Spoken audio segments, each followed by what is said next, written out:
وبه نستعين على أمور الدنيا والدين وصلى اللهم وسلم على سيدنا محمد وعلى آله وصحبه وسلم وبعد. وإذن السلام عليكم الصومالية ميلا جوجتان با أسعد الله صباحكم ومساءكم ولياليكم أينما كنتم حيثما حللتم. أسأل الله سبحانه وتعالى أن يحفظكم ويحفظ أولادكم ويحفظكم جميعا في الدنيا والآخرة. إلهي سبحانه وتعالى ميلا جوجتان با هيدين حفظيو هيدين أمانيو هانا إذن بركيو. waxaan maanta rabaa inaan wax yar ka iraahdo xaaladda ugu dambeysay ee Soomaaliya khaasatan Muqdisho. Si guud horta waxaa war wanaagsan ah oo runtii lagu farxo in laga heshiiyey arrimihii doorashada. Maantana la filayo nimankii maamul goboleedyadu marka waagu bariyo inay yimaadaan halkaasna ay ku saxiixaan heshiiskii lagu gaaray Baydhabo. waxyaabihii la isku hayay intoodii badnaa oo heshiis laga gaaray. waxaan rajaynaynaa insha allahu tacaala markaan in doorasho loo dareero. arrintaas waa war wanaagsan ama waa good news waxa la yiraahdo, hadal lagu farxo in aan Soomaali la soo dhexgelin iyagu ay heshiiyaan. waa wax ma garanaysaa muhiim ah. waxaa kaloo muhiim ah in burbur uusan jirin oo inkastoo ay dhici karto dad gacan shisheeye ku adeeganayso inay dalka burbur geliyaan. sidaad cinwaanka ka aragtaan, mudaharaadkii lagaga baaqay Muqdisho ayaa wuxuu isu bedelay mudaharaad caalami ah. yani caalamkii baa ka hadlaya oo ka sheekeynaya. waxaa laga sheekeynayaa oo aad uga sheekeynaya dadka political analystaha ama siyaasadda gorfeeya ee caalamiga ah ayaa ka sheekeynaya arrinta Soomaaliya. waxay leeyihiin Muqdisho oo ku socota sidii Qaahira markii Mohamed Mursi raxmatullaahi calayhi la inqilaabayay. saan ognahay Mohamed Mursi wuxuu ku yimi ikhtiyaarka dadka shacabkaa doortay. doorasho qof iyo cod ah oo laga dhigay Qaahira markii laga tuuray xukunka ninkii la oran jiray Xusni Mubaarak ayaa waxaa ku guuleystay xisbiga Ikhwaanka iyo coalition ay la dhisteen xisbiga Salafiyiinta. labadaa qolo isla socoto islaamiyiinta ayaa waxay ku guuleysteen aqlabiyadii ugu weyneyd aqalada hoose iyo aqalka sare iyo kulli. waxaa dhacday marka madaxweynahaasaa la doortay. madaxweynahaasoo ikhtiyaar doorasho ah oo dadku shacabku ay rabaan ku yimi, wuxuu damcay inuu isbeddel sameeyo. isbeddelkiisa waxaa ugu muhiimsanaa siyaasadda Masar oo ku aadan Falastiin. nimanka carabta ahaa oo walaalahood ahaa oo iyaga la rabay inay garab istaagaan oo muddo garab taagnaa oo Yuhuudda ka soo horjeeday oo iyaga la safnaa, waxaa lagu guuleystay oo ka hirgashay in la kala furfuray, in iyagii layska hor keenay, in qaar la kaxaystay, qaar badan inay Yuhuudda safkeeda ku jiraan. imaaraadka hormuud ha ka ahaadee khaliijku si guud inay la socdaan oo la safteen nimanka la yiraahdo marka Masar iyo Jordan iyo Lubnaan iyo Syria, afartaa waddan oo ku hareeraysan Falastiin.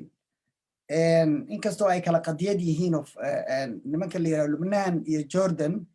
ay Falastiin taageerayaan oo difaacayaan oo ay u hiilinayaan,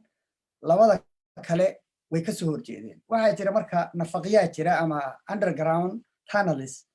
oo waxaa jira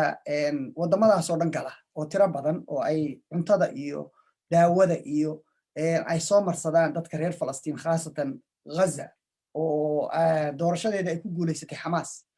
dhinaca kale dafal gharbiya ama dhinaca shishe ee Qudus iyo waxaa ka talisa jabhadda Fataxna waa jabhad cilmaaniya oo aan dan ka lahayn runtii islaamnimo iyo shacab iyo waxaas aan dan ka lahayn. niman stooges ah oo shaqaale u ah westernka ay keensan. ninkan hadda meesha haysto Cabbaas la yiraahdo waxaaba la sheegaa inuu duruus yahay. duruustuna waa kufaar weeye, muslim sheegta, laakiin caqiidadoodu ay tahay difaaca iyo ximaayada iyo ilaalinta qofka Yuhuudka ah. waa diin جروب دين شاقنيا صلاة هل ركعة مية تكدان سيدا إسماعيلية ده مثلا ركعة مثل ما بتكدان وإحنا عاس لكن قف كستو إيه كمدا ودنيارada wada waxa lagu tarbiyeeyaa marka hore waxa la siiyaa dhalasho ma garanaysaa Israa'iiliya marka labaadna waxa lagu tarbiyeeyaa inuu askari u yahay jundi u yahay difaaca Israa'iil isagoo sheeganaya muslim marka nimankaas Hamas ayaa ku guuleystay doorashadii si aqlabiyad ah ku guuleystay dhinacan Gaza nafaqiyadaas marka u daloola bay marsadaan dhaawac haday qof ka xaynaya qof haduu jirado dhakhtar u baahdo meesha go'doon waxa ku jira aan caadi ahayn biyaha iyo nalka iyo kulli waa laga kontroolaa waana laga yareeyaa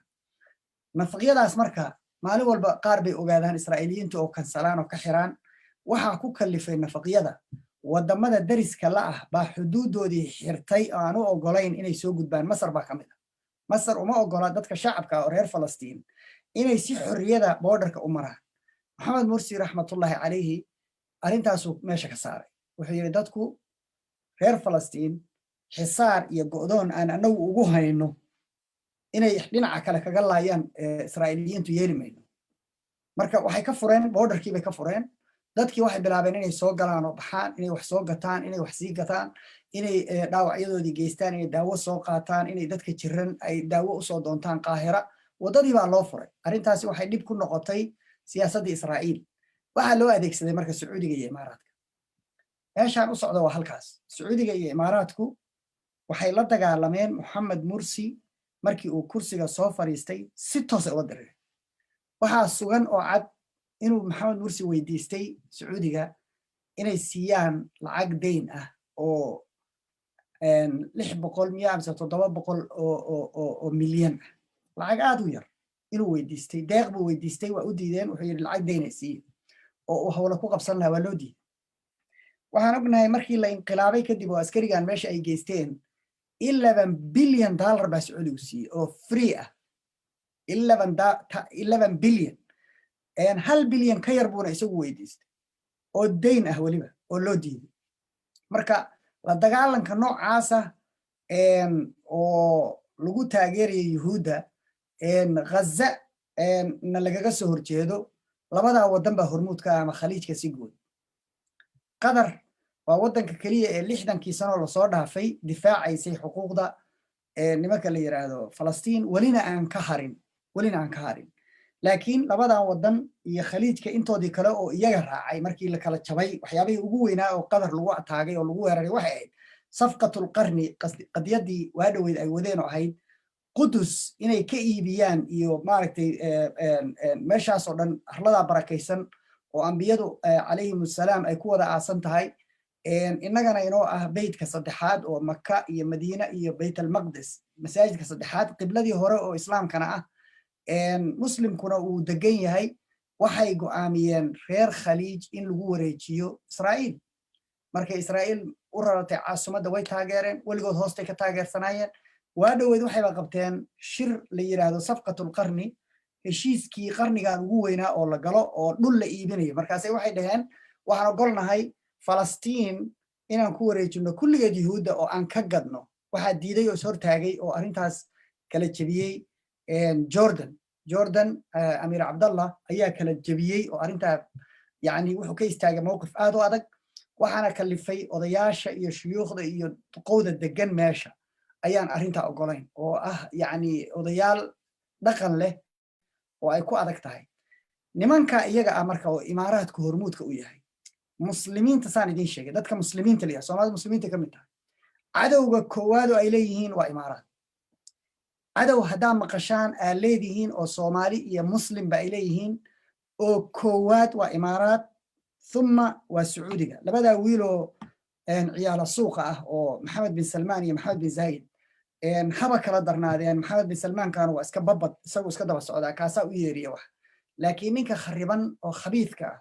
oo Ilaahay subhanahu wa ta'ala iyo diintiisa ba ka fog dadka muslimiinta ana meel ay joogaan baabiinaya waa ninka qadiyadii Muqdisho waxay u design garaysan tahay waana maqli doontaan hadda wali ma inaan maqlin mudaharaad baan rabnaa waan ka hadli doonaa daqiiqado mudaharaad way loogu baahan yahay doorashadii waa lagu heshiiyay awalna waxaa laga hadlayay in doorashadii aysan dhicin oo madaxweynuhu uusan ogolayn mar haddii doorashadii laga heshiiyey doorashadiina bilaabanayso murashaxiinna aad tihiin maa kambayn gashaan oo diyaar garowdaan oo hawshiina qabsataan oo yani waa ka hadli doonaa halkaa maaha meesha loo socdo hore horta orgiga ka weyn arrintii waxay isu beddeshay discussionka caalamiga ah ama doodaha siyaasiga oo caalamiga ah maanta waa Soomaaliya Muqdisho saaran maalin walba digsi baa dabka saaran oo karkaraya digsiga marka dabka saaran maanta oo la rabo in la karkariyo oo bislaado waa Muqdisho wey maxaa la rabaa Muqdisho waxaa la rabaa Maxamed Mursi markii uu kala jabiyey siyaasaddii muddada socotay oo ay lahayd Israa'iil ay ka lahayd regionkaas ayaa waxaa loo isticmaalay nimankaasaa loo isticmaalay maxay sameeyeen marka imaaraadku wuxuu dacmiyey lacag aad u badan la geeyey Qaahira waxaa lacagtaa la siiyey dad tirsan oo abaabulayaalka ah iyagu mudaharaadka iyaga soo abaabulaya dadka shacabka ahi badanaa war ma haya haddaba Muqdisho kuwa soo abaabulaya waa niman imaaraadku soo dirsaday lacag soo siiyey laakiin shacabku ma yaqaan buuqa iyo dhalinyarada iyo iska jecel yihiin iyo meel in la iska ordo oo maaragtay buuq kaco iska jecel yihiin dhalinyaradu xarakaadkaas waa iska rabaan wasiir Dubba wuxuu oran jiray xarakada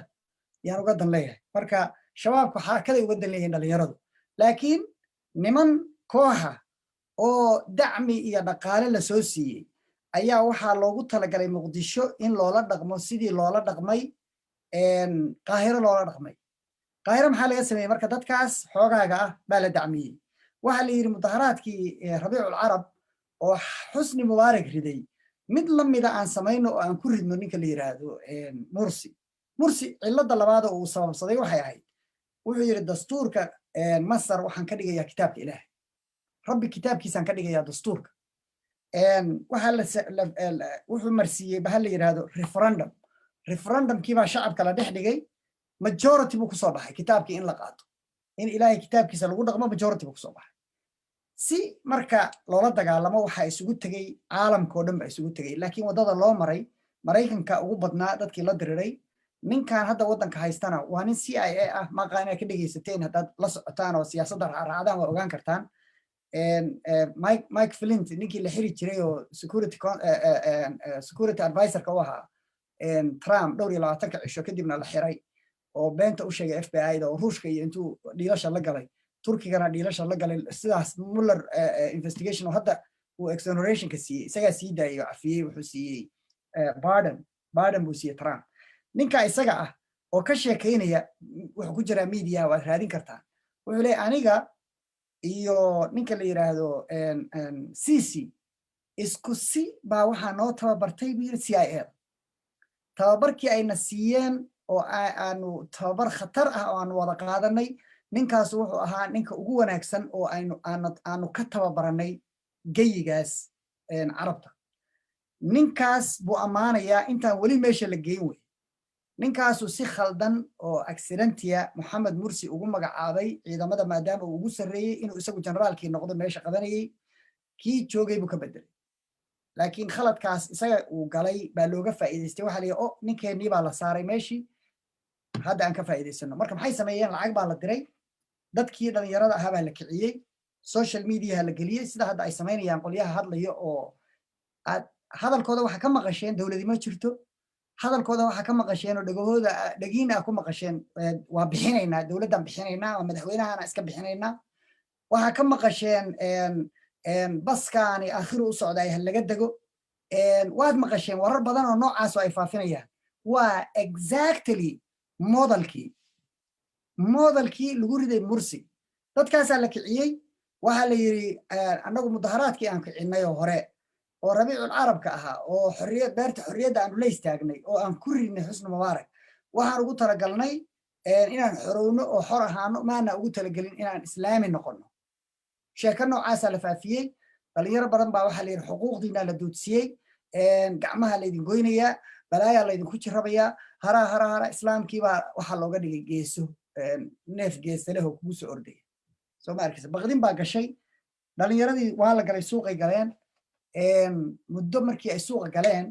baa markaa ciidamadii la soo kiciyo waxaa la yidhi difaac ileen bogta askar baa loo dirayaa markii raayad uu samaysmo oo dadka badankooda war ma hayaan waa shacab laakiin dad mudacamiinah oo lasoo maamulay oo lacag la siiyey oo kharash ku socda oo iyagu shaqaale ka ah meesha ayaa maamulaya hormuud ka ah mudaharaadka ciidamadii baa waxaa la yidhi tartiib usoo gala ciidamadu waxay sameeyeen maaqaanaa ogtihiin masaarida dhaqaalaheeda 60 to 70% businessyada iyo ganacsiga militariga iskale gaas stationada iyagaa leh meelaha waaweyn oo dhan gaaskii bay ka xireen waddankii dhaqaalihii oo dhan bay joojiyeen madaxweynihii way diideen inay ka amar qaataan waa siisi inqilaab baa soo socda oo la karinaya marka si uu bislaado waa in dadka fakri iyo gaajo la geliyaa gaas stationadii oo dhan baa la xiray dadkii waxayba waayeen gaas meelay ka qaataan iyagoo lacagtoodii wata waxaa ku xigtay ganacsiyadii waaweynaa oo chainka waaweyn oo dhan iyagaa iskale waxaa iskale ciidamada shirkad kasta oo xoog leh oo lacag dhaqaale ah leh ciidamada sheerka ugu weyn leh ama 60 ama 70 boqolkiiba iyagaa leh marka ciidamadii baa waxay sameeyeen ganacsigiibay waxay ku sameeyeen shutdown dhaqaalihii waddankii waxay ku sameeyeen shutdown majaaca lagu sii daayay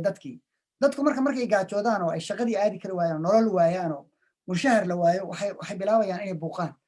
dad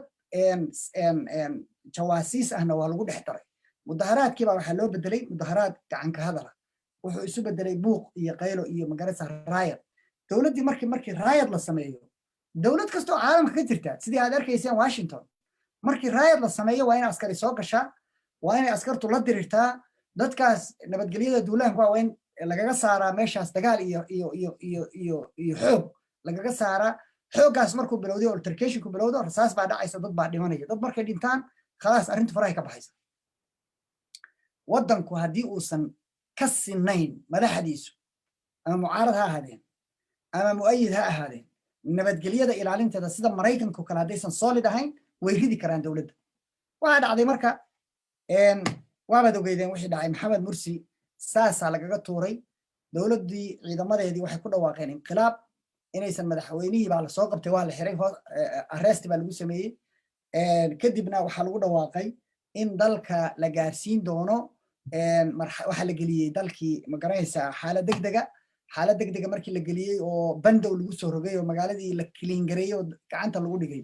waxaa bilaabatay in lasoo ugaarsado raggii la qabqabto dowladda ka shaqaynaya tan marka maxaa la rabaa exactly the same model baa la rabaa in laga sameeyo waxaad maqli doontaan nimankii hadda mudaharaad 19kan dhigaynaa lahaa waxaad maqli doontaan iyagoo leh 20gana waa dhigaynaa 21kana waa dhigaynaa 22gana waa dhigaynaa waana wadaynaa ilaa aan dowladda ka ridno waxaa ka mid ahaa dadkii wixii maanta meesha ka dhacay galabta 5tii galabnimo meelaha xasan shiikh iyo shariifku waxay soo degeen madaxtooyada agteeda meel madaxtooyada u dhow way soo degeen hotel ku yaala hotelkay ka lugeeyeen waxay tageen daljirka dahsoon dad shacaba meeshii laysku arkay oo ay meeshii kala hadleen waxay dhaheen halkaanaan ka bilaabaynaa mudaharaadka berito 8 ilaa 2 duhurnimo ayay ku baaqeen in laysugu yimaado kolley dee wax u diidayaa ma jiraan waan ahayn dowladdu inay ka talisay in laysu yimaado nabadgelyada darteed iyo covid-19 dartood loona diidi maayo oo qofku xaq uu leeyahay inuu mudaharaado si silmiya oo magaranaysaa nabadgelye leh inuu ku mudaharaado qofku xaq buu leeyahay dowladdu marka way u ogoshahay hadalna kama qabto dacwana kama qabto in la mudaharaado laakiin waxay ku talisay inaan la mudaharaadin si nabadgelyaduna aysan khatar u gelin waxaa ku xigi doontaa markuu maalintaa u dhammaado maalin kalaan ku xijinaynaa maalin kalaan ku xijinaynaa maalin kalaan ku ogaada markaa aragtaan warkaa moodalkaasi inuu yahay moodalkii imaaraadka iyo kenyana ay ka wada shaqaynayaan waxaa kaloo ogaataan marar badanna waa idiin sheegnay wayna idiin caddaatay hadda ummadda soomaaliyeed alxamdulillah way u caddahay marna lagama yaabo nimanka mucaaradka sheeganaya oo madasha sheeganaya oo sheeganaya inay dalkan rabaan inay hogaamiyaan marna lagama yaabo cadowga dibadda oo khaarijiga inay la hadlaan marna ma arki doontaan iyagoo kenya ka hadlaya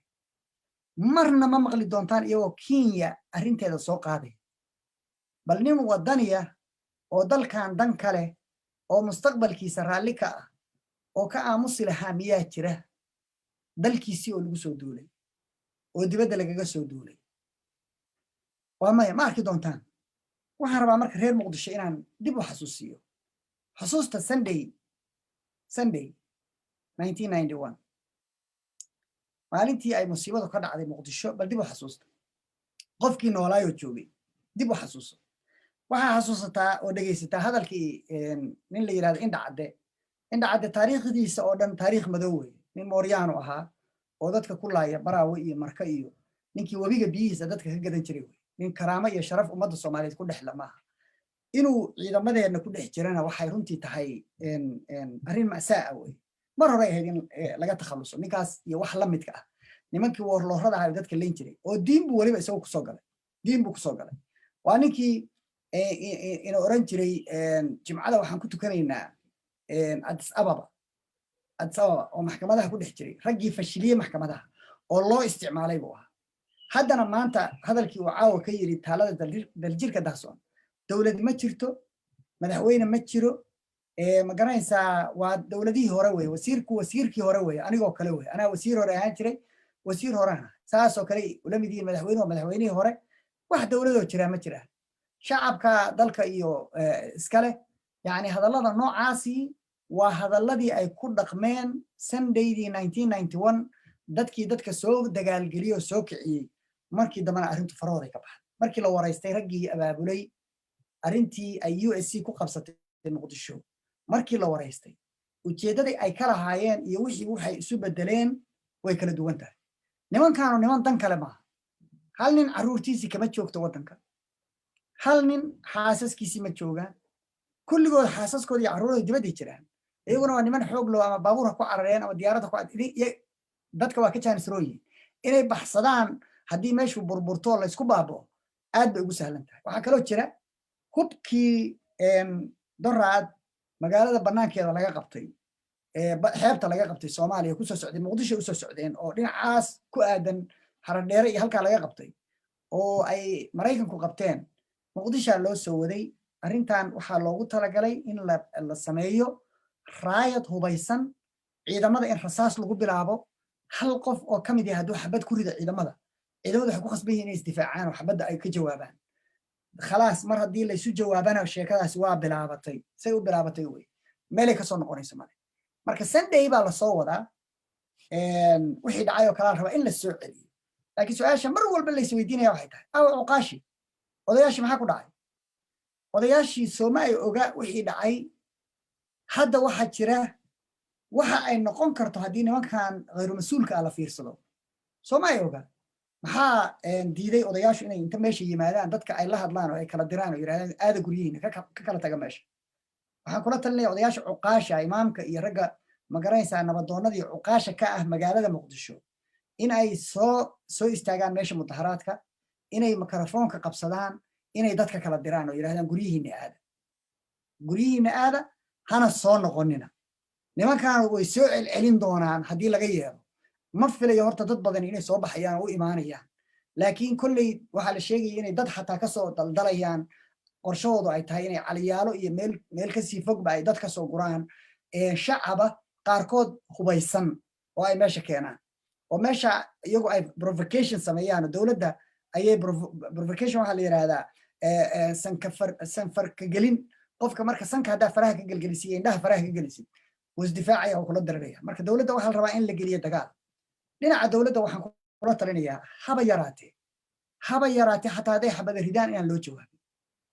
waxaan kula talinayaa absolutely inaan laga gees qaadan inaan loo diidin yani waddooyinka waaweyn oo majorka oo soo gala daljirka dahsoon ciidamo xoog laha la dhigo baabuur hubaysan iyo weerar iyo dagaal yaan loo ogolaan gudaha inay galaan dadka shacabka oo lugaynaya yani absolutely in loo fasaxo ay galaan ciddii rabta inay gasho oo ka qayb gasho mudaharaadka in loo sii daayo laakiin korkaa guud laga ilaaliyo magaaladana meelaha kale oo ay ka samayn karaan provocationka iyo dagaalada ay ka abaabuli karaan in nabadgelyada beef up lagu sameyo kor loo qaado laakiin aan loo diidin u malayn maayo wax macnaa inay keenayaan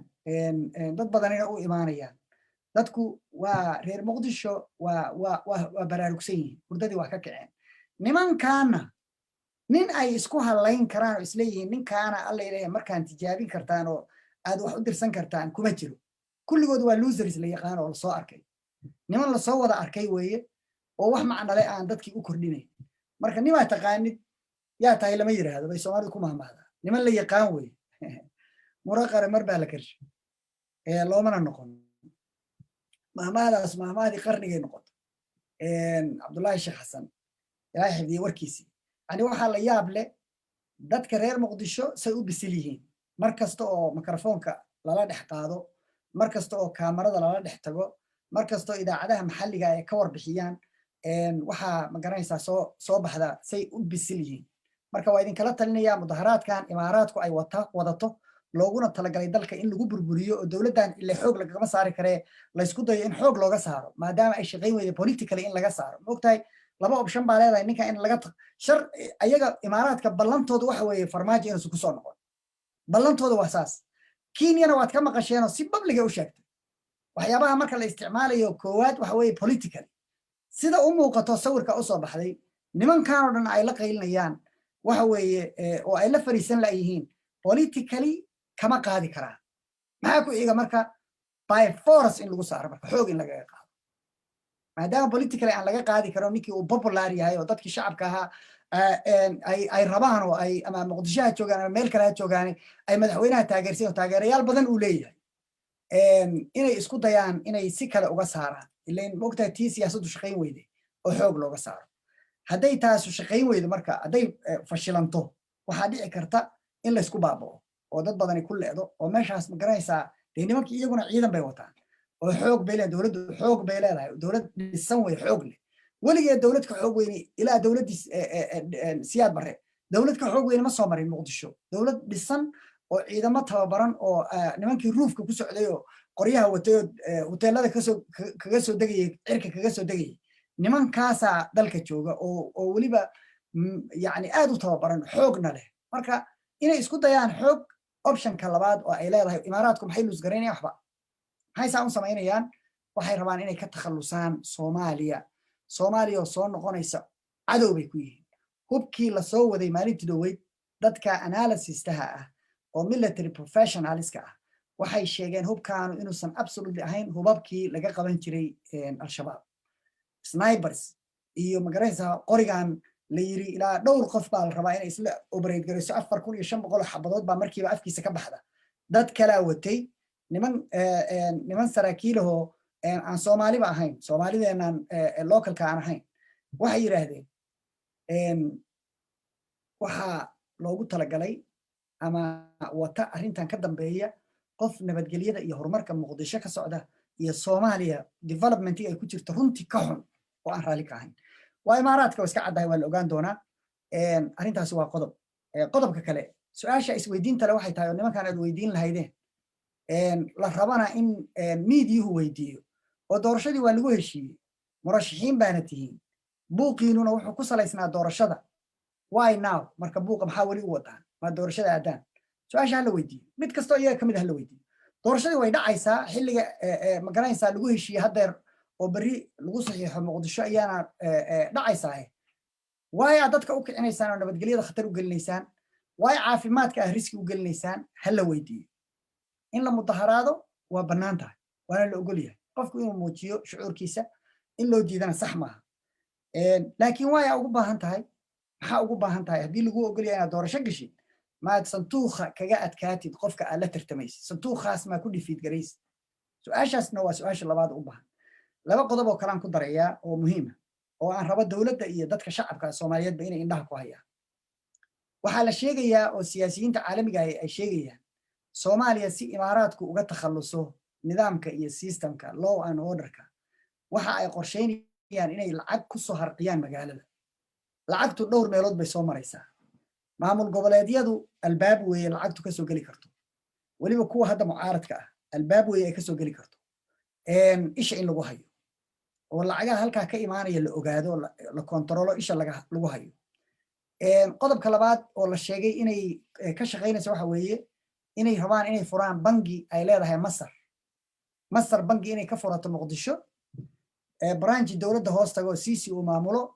sisina waa nothing but CIA mana aha intaa keliya waa yahuud weeye cadowga islaamka iyo ilaahay weye waana ninkaa u shaqeeya saddexdaa nin oo israacay saddexda shaytaan baa lahaa shayaatiinu thalaatha ayaa caalamka muslimiinta looga bixiyey suudaan waa baabi'iyeen hadda iyagaa suudaan haysta siyaasaddeeda ama xoogga ugu badan ku leh libiya waxay ku dhigeen waa aragteen dismental sidii soomaaliya ka dhigeen syria waxay ku sameeyeen waa aragteen ciraaq waxay ku wadaan oo ay weli ku wadaan waa aragteen meesha la yiraahdo yaman iska daa warkeeda dhulkay la simeen aakhiray u direen yaman waxay maraysaa 1991kii xilli majaaca oo gaaja ka dhacday oo cagabarar u dhacay oo dadku ay macaluuleen Soomaaliya abaar iyo colaad ay isugu darantay meeshay marayeen meel ka sii fog bay marayaan 100,000 oo qof ka badan baa ku dhimatay ma ujeedaa waxay marinayaan meesha la yiraahdo Turkiga intaasoo jeer bay imaaraadku isku dayeen intay lacag geeyeen bilyaaraad ah inay ridaan waxaa jira lacag sanduuq bay fureen political money bay ku shubeen lacagtii baa iska badatay trillions bay maraysaa lacagtaa waxaa loogu talagalay siyaasadda adduunka wixii Yuhuudda iyo Maraykanku aysan rabin inay iyagu u noqdaan wadada ama gacanta baabi'inaysa oo la dagaalamaysa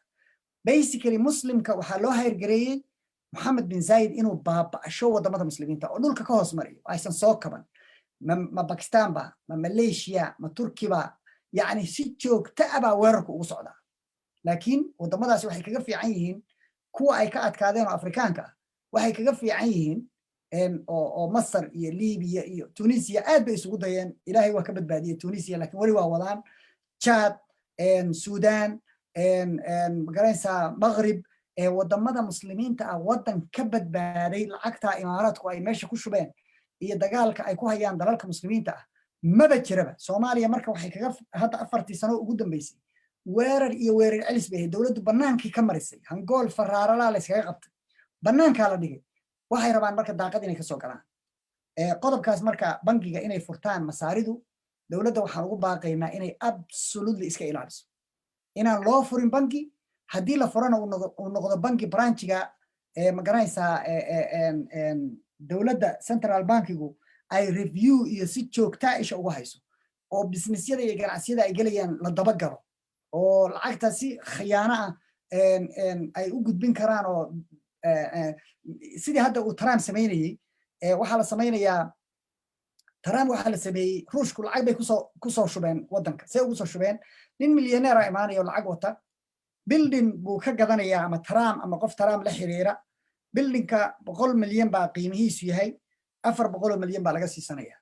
300 milyan oo kale waa laaluush waxaa loogu talagalay dalka in lagu baabiyo bildimo badan baa laga gatay ninka liya Trump oo Russian oligarchs ay ka iibsadeen saasoo kala la imaanaya waxa la imaanaya hoteeladan xunxunka oo meesha ku yaala baa mid la gadanayaa hoteelkii oo qiimo ahaan 3 milyan 4 milyan aha baa 12 milyan laga siisanaya oo ninkaas lacag buu ku dhufto laakiin 12 milyan kan laga siisanayo waa og yahay 3 milyan oo isagu uu leeyahay mooye inta kale waa political money dadka ay loogu talagalay iyo meeshay aadaysu geynaya isaga gudbinaya ma ujeedaa wadadu marsiinaya meelihii loogu talagalay baa la geynaya arinta marka waa inay dawladdu ka digtoonaataa bangi Masar yaan laga furin dalka ilaa dalku uu xoog yeesho oo imaaraadku mid uu leeyahay mid Sacuudigu leeyahay mid ay leeyihiin Masar midna yaan la furin bangiyada ajnabiga ah oo kale laftigooda isha lagu hayo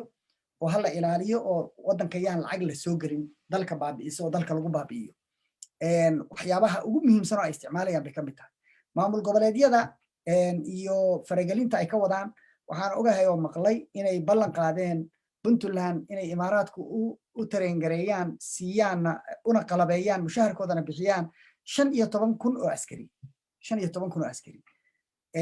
it's a good thing in ciidamada la tababaro Soomaaliyeed in mushahar la siiyo iyo inay shaqeeyaan laakiin ujeedada laga leeyahay ma aha inay Soomaali u shaqeeyaan iyo inay Puntland difaacaan iyo inay Puntland weerarna kuma jirto weerar celisna maaha meelna uma socoto dagaal ay ku qaado waxaa loogu talagalay 15,000 oo ciidan inta loo tababaro oo mushaharkooda la bixiyo inay dawladda federaalka ku weeraraan oo dawladdan hadday soo noqoto dhinacyada laga soo galo marka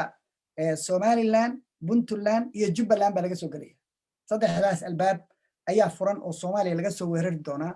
dibadana lagaga soo socdaa bareesharku dibaddu ka imaanay inagu waxaan isku haysano waa inoo gaar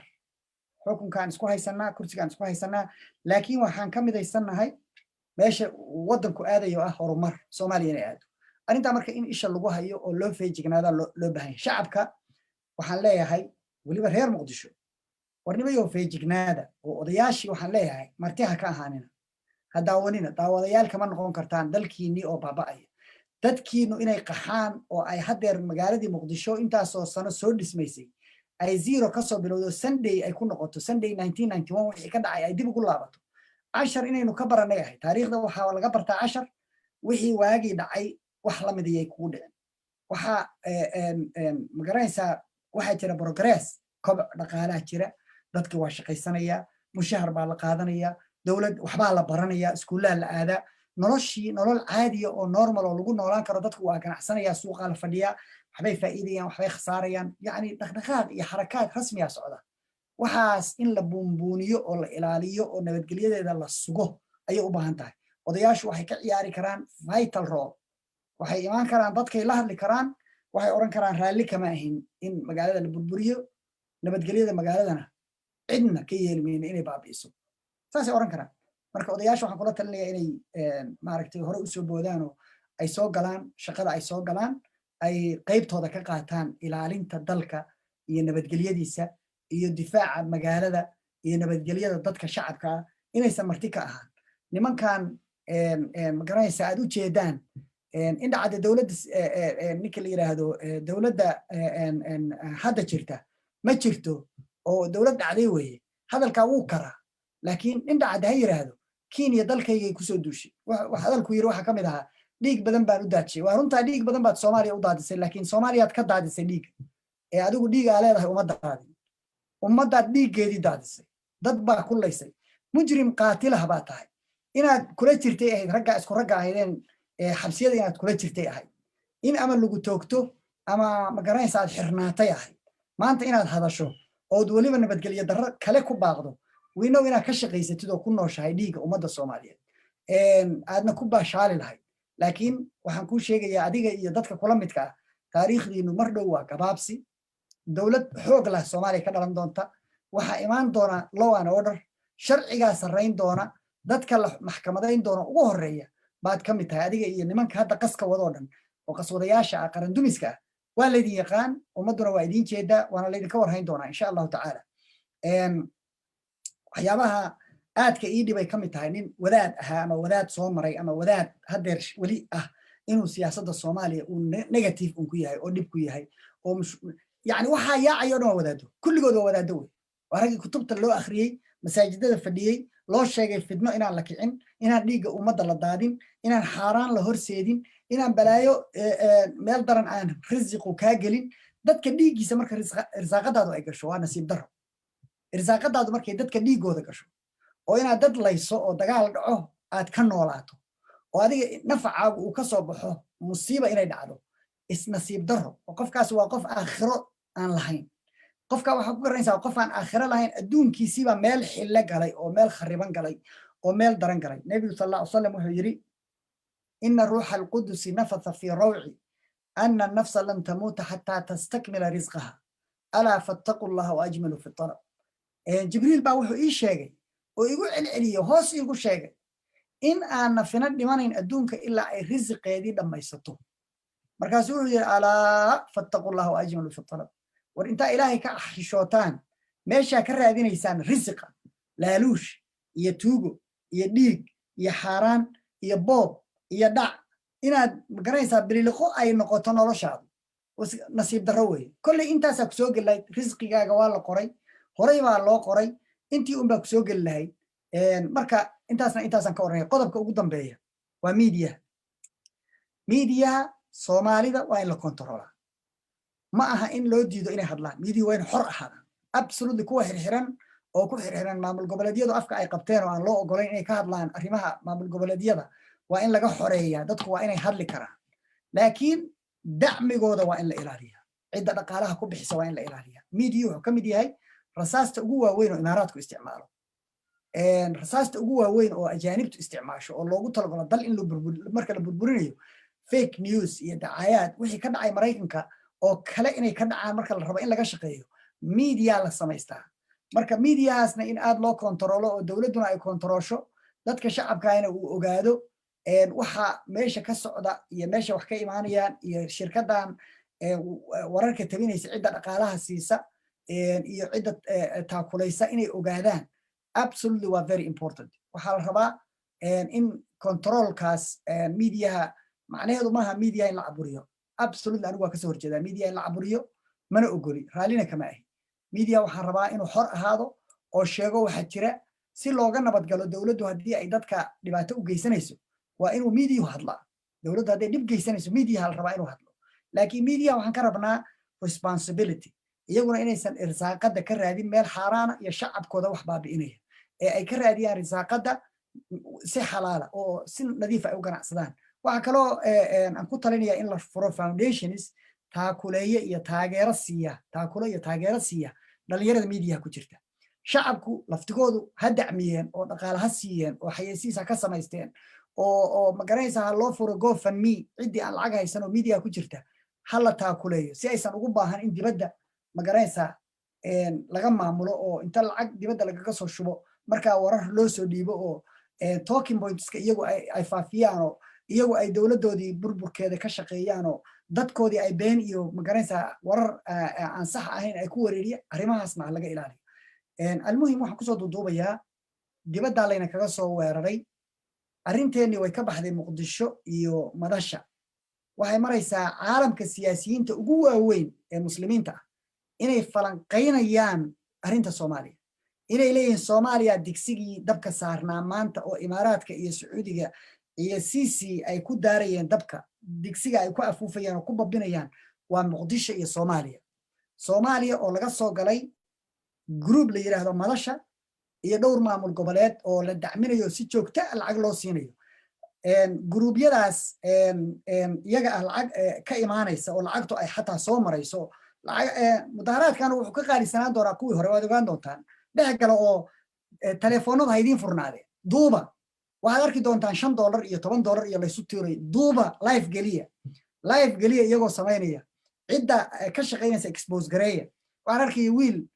laygu yiri asal ahaan waa ogaadeen oo xamar ka campaign garaynaya oo dadka la hadlaya oo farmaajo u dhaaranayo farmaajan soo dhaweynay oo magaalada ku soo dhaweynay farmaajo magaaladaan ku dhashay inuu isagu adiga ku soo dhaweeyay ahayday in adigu soo dhaweysid ma ahayn waa dad la soo dirsaday oo Kenya ay soo dirsato ku shaqaynaysa imaaraadku marka duuba dadka iyaga ah 5 telefoon geesaha kala istaaga ninka mudaharaadkan waxa la yiri wuxuu noqon doonaa $10 baa la tuuraya warkaas aan maqlaya $10 expose gareeya live geliya hal la is arko dad qoliyaha media dhex gala dirsada waxa u dirsataan dhalinyaro yar telefoon u dhiiba oo tiro badan dhex gala expose gareeya iyagoo wada sheeg markay wada hadlayaan u soo dhawaada ka duuba live-ka geliya hal la arko caalamku ha arko Soomaalidu ha aragto u maleeymaayo wax badan inay ka soo bixi doonaan laakiin nimankani waa nimanka dibadda dadka inay kaga soo duulay oo Soomaaliya duulaanka ku ay isticmaalayaan ilaahay waxaan weydiisanayaa Soomaali inuu ka badbaadiyo khiyaanada iyo dhagarta iyo makriga ay u maleegayso imaaraadka iyo sacuudiga iyo Masar ay u maloogayaan ilaahay subxaanahu wa ta'ala inuu ka badbaadiyo waxa ilaahay ka baryayaa Kenya iyo stoogeskeeda nimanka u shaqeeya iyada nimankan jasiiradda gani kuma dhacaan inay hal mar Kenya soo qaadaan oo dhahan xuduud bay naga haysataa badii kuwii saxiixay iyo kuwii bixiyay iyo kuwii lacagta ka qaatay iyo kuwii maxkamadda ina geeyay baa meesha ku wada jira badii baana saaran miiska saaran oo 15 Maarch magaranaysaa xukunkeedii dhacaya hal kelmada inaysan ka oran waxay idin tusaysaa waxa ay yihiin inaysan idinka tirsanayn qolo kale u shaqeeyaan bay idin tusaysaa marka group xogaayo maskaxda ka dawaaran oo qabyaalad lagu afuufay oo qabiil ahaan uu difaacayaan dawladana nin reer ahaan ay ka soo horjeedaan inuu xukumo uu u jeeda yani bas baa qaylinaya war ceeb weeye waxaas way isugu imaanaynaa ama adigu hayso ama anigu aan haysto ama ninkaas haysto mareeba inagu intaan waxaan haysano inaga waxaan isla laakiin markii weerarku dibadda ina kaga yimaado waa inaan midowna nimankan marka aad taageersan tahay weydii adigu hadaa taageersan tahay weydii waxa ku tiraahdaa wariyaa Kenya dalkaygii duulaan ku ah ka hadal weydii Cabdiraxmaan Shakuur iyo ninka la yiraahdo Sheekh Shariif iyo Xasan Sheekh saddexdaani waa saddexdii inuu badda ku jiray weydii waxa tirahdaan baddii baa la isku haystaa idinkaana luku laha hadla Kenya ka hadla waxa tirahdaan hadday idinka diidaan marka ha taageerinin inaa isku reertiin waa ognahay laakiin ha taageerinin nimanku shay la socda duulaanka aday kugu yihiin iyo badda quruxda badan oo hadda gadaasheeda ka muuqato Muqdisho bay gadayaan haddii tan u hirgasho qolo kale ka gadayaan maalinba dhinac bay goosanayaan dhulka iyo cirka iyo baddaba waa gadayaan niman waxba reebaya maaha marka haddaa adigu la jirtid adoo la jira su'aalaha weydii waxaad tiraahdaa number 1 oo doorashadii waa lagu heshiiyey bari baana la saxiixayaa why do we need inaan qaylino buuqno nabadgelyada khatar gelino caafimaadka shacabkana khatar gelino covid-19 ka oo si khariban u socdo martini idinku baara dadkiina shacabka ah oo laga yaabo inay sheekadayda u arkaan inaan dhinac ahay idinku baara oo martini waca oo la hadla dadka jooga waxa idin sheegaana wax ku qaata dhib baa jira tiro badan dowladda laftigeedu waxa laga yaabaa inay mudaharaad samayso iyaguna inay mudaharaad sameeyaan labadaa midkoodna faa'iido uma leh ummadda mudaharaad looma baahna waxaa loo baahan yahay ummaddu inay guryahooda joogto in ay magaranaysaa is ilaaliyaan oo cudurkaa iska ilaaliyaan weydiiyo waxa weydiisaan oo kale kenya dalkii duulaanku ay maxaa u hadli laadihin maxaa u aaminsantihiin waayo hadla hadday labadaa idinka jawaabi waayaan adeer ha taageerin ninkaan isku reer baa tihiin macnaheedu maaha khayr iyo khasaaraba inaad ku taageeraysa xaq iyo xaqdarraba inaad iskala socotid naarta hadduu gelaya inaad la geshid sax maaha isku reerkiina ahaada laakiin hadduu wax fiican ku wado adiga dantaada wado caruurtiisii dibadday jirtaa kenya ugu sokaysa caruuraho kenya uganda tanzania turkiga yurub america meelahaasay jiraan haddii ay caruurtoodii kala carareen adeero kuwaaga yay baabi'in oo adiga yay ku dhibaatayn ha isaga sacbine su'aalaha weydii waxaad tidhahdaa ka hadla kenya markii meesha la yimaado kuwiina iyaga taageersani tabeelayaal soo qaata ay ku qoran tahay kenya ha dhacdo baddayda anaa iska leh soomaaliya ha noolaato ilaa intaa waa isku waafaqsannahay kenya ha dhacdo baddeenna annagaa leh soomaaliya ha noolaato intaa waa isku waafaqsannahay xuduudaha iyaga lama soo geli karo dalka iyagu waa lama taabtaan tabeelayaal ay ku qoran tahay la soo baxa idinkoo iyaga taageersan hadday idinla diraan ogaada nimanku inay istuujis yihiin nimanku inay qolo kale u shaqeeyaan ogaada kana hara qofku waa inuu wax qiimeeyaa oo wax tusaaleeyaa ka hara yay idinka burburin magaaladiinu nabad weeye waana qurux badan tahay waana kobcaysaa dadkoo dhan baana u soo socda yay idinka burburin intaasaan insha allah idin oranayaa wasalaamu calaykum waraxmatullahi wabarakaatu ilaahay subxaana wa tacaala meelaad joogtaan baa idin ammaan geliyo dalkana ha nabadeeyo